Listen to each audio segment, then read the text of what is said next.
Hello everyone. This show is brought to you as a courtesy of Raj Malhotra IAS Institute, Chandigarh.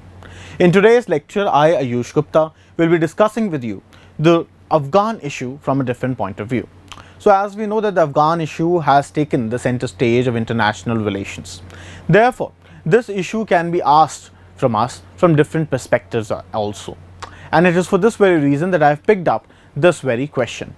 That is, how geography has been a strategic curse for Afghanistan, a blessing for Pakistan, and a distraction for India. So first of all, we are going to see how geography has played an important part or a deciding factor in South Asian politics.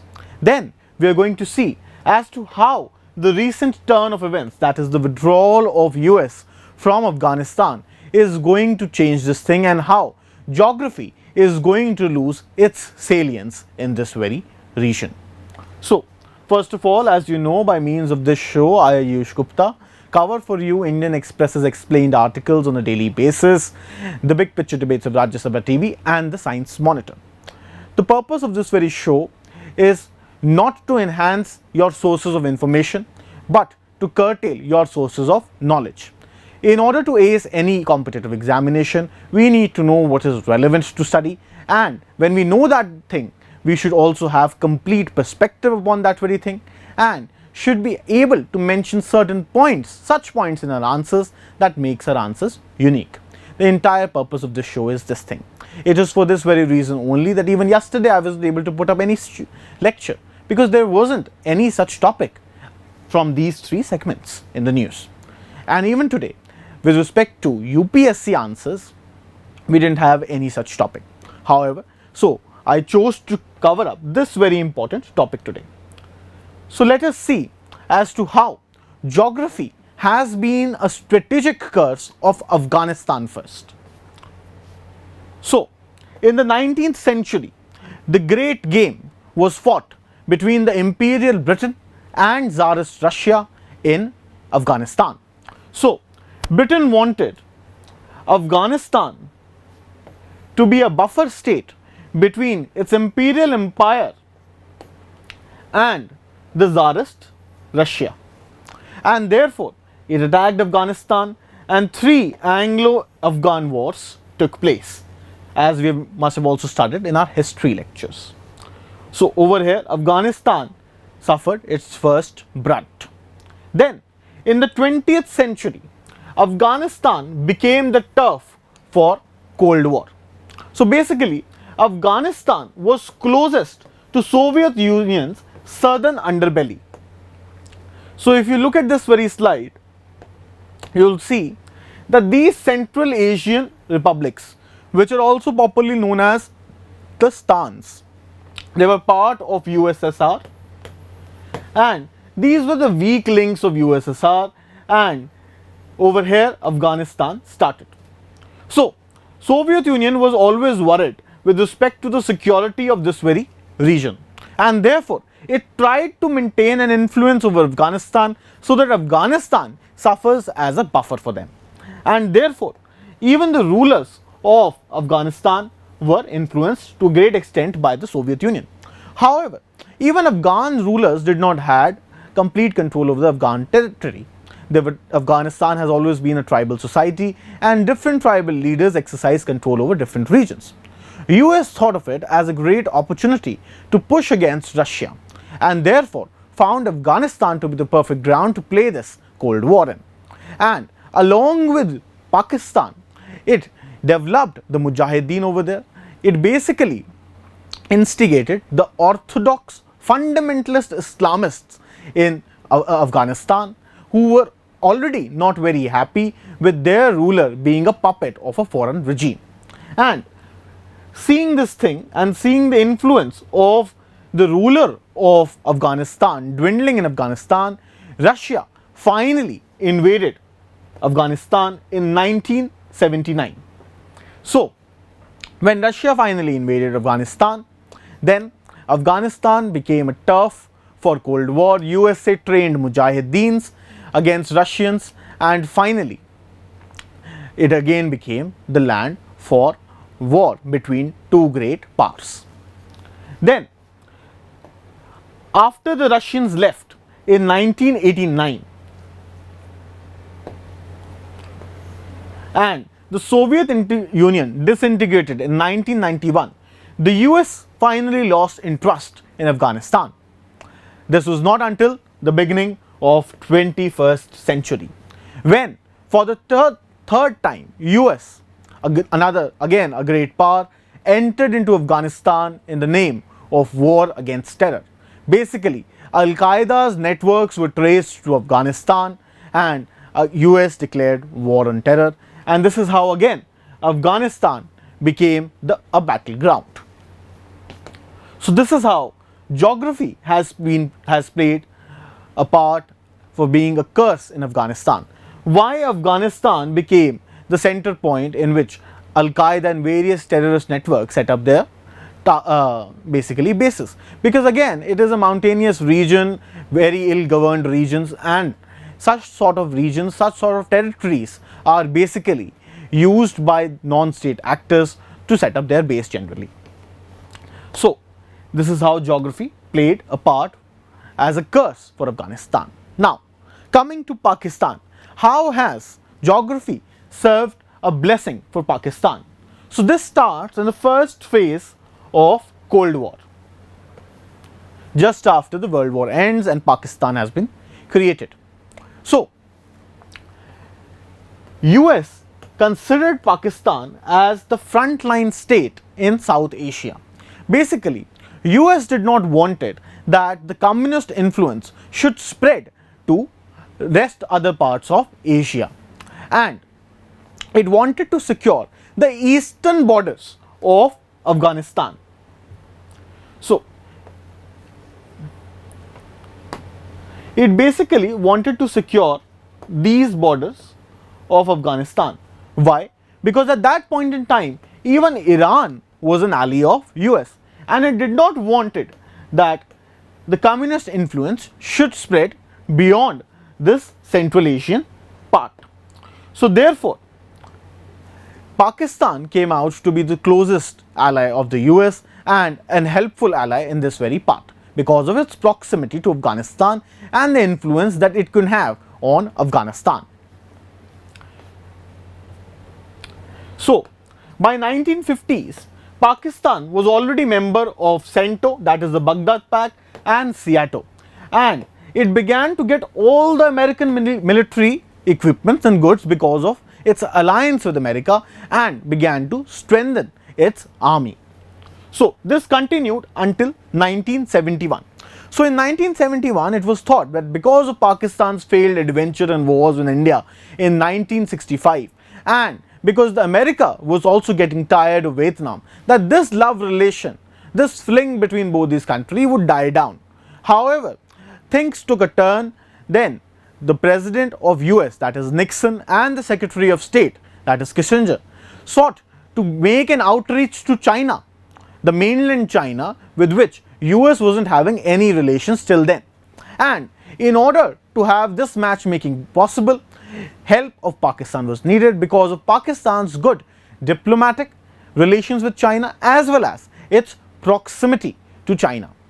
In history books, and even if you go back and search a bit, you'll find about the famous secret trips of the Secretary of State Kissinger to China when he first landed in Pakistan, then secretly went on to China. So this renewed the vigor between both the US and Pakistan's relations. Then comes the Cold War second stage. So Cold War की second stage में, as we know, that Russia has entered into Afghanistan. Russia had invaded Afghanistan, and now US needed Pakistan as the staging ground, staging post for its action against Russia in Afghanistan. US along with Pakistan raised the Mujahideen, trained them and sent them to fight against Russia, and that drew Russia out of Afghanistan. So finally, with the disintegration of Soviet Union and the going back of Russians from Afghanistan, it was thought that the now US will have no interest in Pakistan, and for about a decade this also did happen. So after 1991 we actually categorize a decade as the era of de-hyphenation of US policy towards India and Pakistan. What do we mean by de-hyphenation now? So de-hyphenation का मतलब ये होता है that earlier when US used to look at South Asia and US looked at India, it looked at India from the angle of Pakistan. Both the countries were not looked at as separate entities or as a separate issue. So now when the US did not have any use for Pakistan after 1991, at that point in time rapprochement between US and India started happening. However, a pause happened to this rapprochement in 1996 when India's plan for a nuclear test became evident. However, Pakistan's luck again struck in 2001.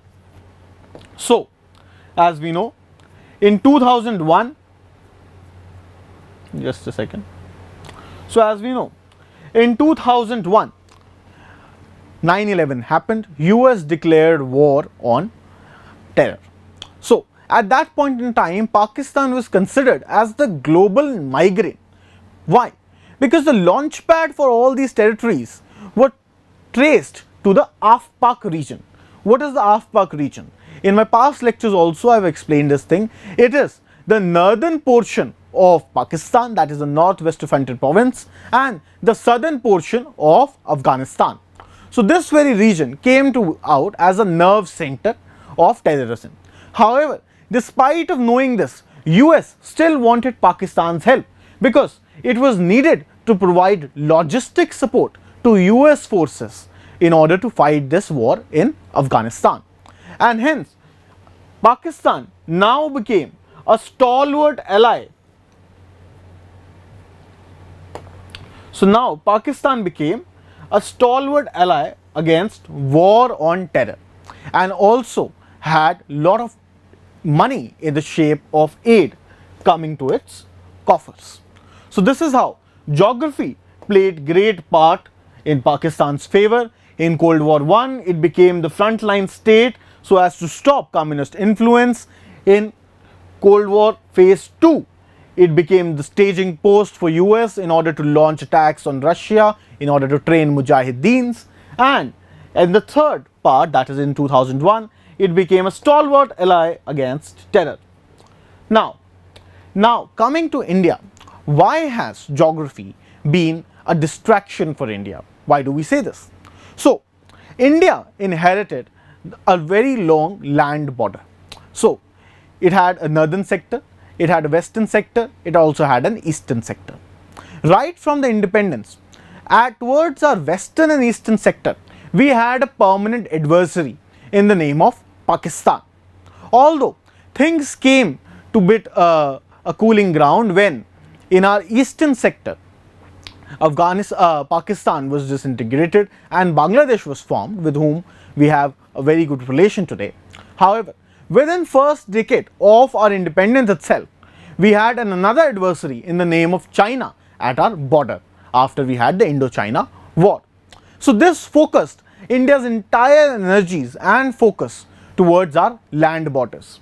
So India was basically mentally, strategically, militarily and philosophically looking at its territory and to secure its territory for the rest 75 years. And in these 75 years, what we missed on was looking towards our maritime borders. So, the Indian Peninsula is a region of rich opportunities.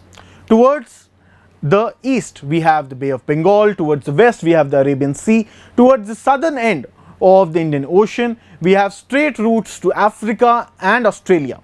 The Indian Ocean and the Indian Peninsula also straddles some of the most important navigation lanes, such as the Strait of Malacca, the Persian Gulf and the Strait of Hormuz. However, despite of all these, and despite of even having two great island assets at both east and west areas of the ocean and enormous amount of EEZs, we were not able to focus in developing and in taking benefit of these opportunities lying towards our south, because the entire focus of India was focused on our land borders. Now, let us see how all of this is going to change. With respect to Afghanistan, now, after the US withdrawal from Afghanistan, if we speak about Russian interest in Afghanistan, Russia is today playing a bigger game in the Arctic, and Russia is having no interest in Afghanistan, and therefore it will never come into Afghanistan. The only interest Russia has is to stop the Islamist virus to affect the Central Asian countries over which it has influence. Now, over here, do focus on the word I have used, that is the Islamist. There is a difference between Islamic and Islamist. Basically, these are two entire different groups of studies themselves. So, while Islamic deals with Islam, the religion which is followed by 1.4 billion people throughout the world, whereas Islamist is a political ideology that uses Islam to succeed, and therefore Islamist is a word which we can be critical about and not Islam. So, the only concern of Russia would be to prevent the spread of Islamist virus of Afghanistan to Central Asian republics. With respect to America, now today America's biggest adversary is China, and its entire aim is for the containment of China. Conspiracy theorists also say that the US has actually gone away from this very region and has facilitated the return of Taliban so as to create instability in this region, because it was in a way providing net security to its strategic adversaries. So therefore, even if Russia comes into Afghanistan today, US will not come back into Afghanistan. When speaking of China, now China also has the same concerns like that of Russia. China do not want the Islamist virus of Taliban spreading into its Xinjiang province, over where the Uyghur population is the major Muslim population. Now, with respect to Pakistan, so now we have seen that all the major powers have lost interest in Afghanistan. With respect to Pakistan, how the recent change of events are going to impact Pakistan and how it is going to make it devoid of this geographic advantage, this geographic blessing that it was having for long. So, with US having no interest in Afghanistan, now Pakistan is going to lose its status as a frontline state or a key ally or a stalwart partner against war on terror. Now, if Afghanistan unravels again, so if Afghanistan has civil war or any sort of activities again, then China will have to also weigh its options. Why? Because China is having serious investments in this very region in the form of CPEC as a part of its Belt and Road initiatives. And then China is possibly going to put pressure on Pakistan to keep Afghanistan stable. So, in this very manner, no big power will now see any utility of Pakistan in this very region. With respect to Pakistan itself, now Pakistan has this very romanticism for having a strategic depth in Afghanistan. अब सबसे पहले हम ये देखते हैं what is strategic depth. From our point of view, it is very important for us. So, strategic depth is a military term. It's according to this very term, it is an area where you are fighting, and this very area is away from your main nerve centers, from your main population, from your main cantonments and your assets. So, this area you have for the purpose of fighting war. So, what Pakistan was fancying that Afghanistan may be used as a strategic depth for its fight against India. So, what will happen? Now, it says that now the terrorist activities will be planned in Afghanistan and will be launched from there against India. And then Pakistan will get an escape route, so as to say that it was not terrorist activities were not emanating from its very territories. However, if we are to see and analyze history, though Pakistan is thinking of using Afghanistan as its strategic depth, it was rather Taliban which was using Pakistan as its strategic depth. So what did Taliban do? Taliban went on to have guerrilla warfare in Afghanistan, came back to Pakistan, stayed over there and recouped and then went again. So now it has to be seen that for how long a Taliban controlled Afghanistan will let Pakistan rule its government and rule its territory, which is highly unlikely in the given scenario. Now, coming to India. Now, where does all of this leave India? There is a much knee-jerk paranoia in India that now this is going to become a heaven for terrorists. Knee-jerk paranoia का मतलब कि एक irrational and एक spontaneous reaction. So, with Afghanistan falling into Pakistan's hand, with Afghanistan falling into Taliban's hand, we get sure, paranoid all of a sudden, that now this place is going to become a terrorist heaven, and this may also influence Pakistan. This may also act for the Islamization purpose of Pakistan, and then there will be a lot of chaos towards our basically borders. However, if we are to see the reality, Steve Cohen says, this is a very fine, I'd say, point of view. Steve Cohen, an IR specialist, he says that sometimes nations look at mirrors and make faces and then get themselves terrified of them. So, this is what India may be doing. So, the reality is that Pakistan, in order to make Taliban and in order to make Afghanistan a launchpad for terrorism against India, will have to invest heavily in a Taliban controlled Afghanistan militarily, economically, strategically, diplomatically, for which Pakistan does not have the wherewithal. Why do we say this? Let us analyze. So, because history is basically a very good example. So, in the first phase of Cold War, when Pakistan thought that it had actually strengthened its army, Pakistan lost half of its country. Why? Because it did not have the wherewithal to stand in the war. Then, in the second stage of Cold War, they basically destroyed their democracy. General Zia took over, and basically it also destroyed the institutions in Pakistan, and Pakistan that had thought to become a modern Islamic nation, basically Islamization started happening in Pakistan.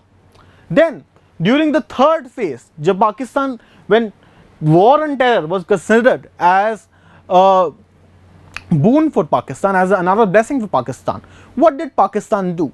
Basically, this time the Pakistan learned from its masters. US had used non-state actors against Soviets in Afghanistan. Now Pakistan basically thought to copy the same trick with respect to India, and it trained insurgents with respect to Kashmir and Punjab. However, how has it economically impacted Pakistan? Let us see. So in 1990, if we are to see, when Pakistan had all the US money coming to it, so Pakistan's, as per World Bank, purchasing power parity, per capita purchasing power parity was $19.20, whereas at the same point in time, India's per capita purchasing power parity in 1990s was about $12. Just after 30 years, when Pakistan has actually exercised all this, spent a lot of money in all this insurgency operations, today Pakistan's per capita purchasing power parity, despite of India not performing well economically, is 37% less than that of India. So basically, Pakistan actually lost a ton with respect to in economic terms. First, it lost territory, then it lost its institutions, and then it lost economically. So what should India do? So basically, it is therefore an opportunity for India to shift its strategic gaze to ocean and not give Pakistan a gift of Cold War in Afghanistan. So this is all with respect to how geography has been the central point of South Asian politics and how the recent turn of events is going to change this. Should you have any doubts with respect to this lecture, feel free to put your doubts in the comment section. I'll be more than happy to reply to them. The PDF of this very lecture is attached with this lecture itself. Thank you and have a nice day.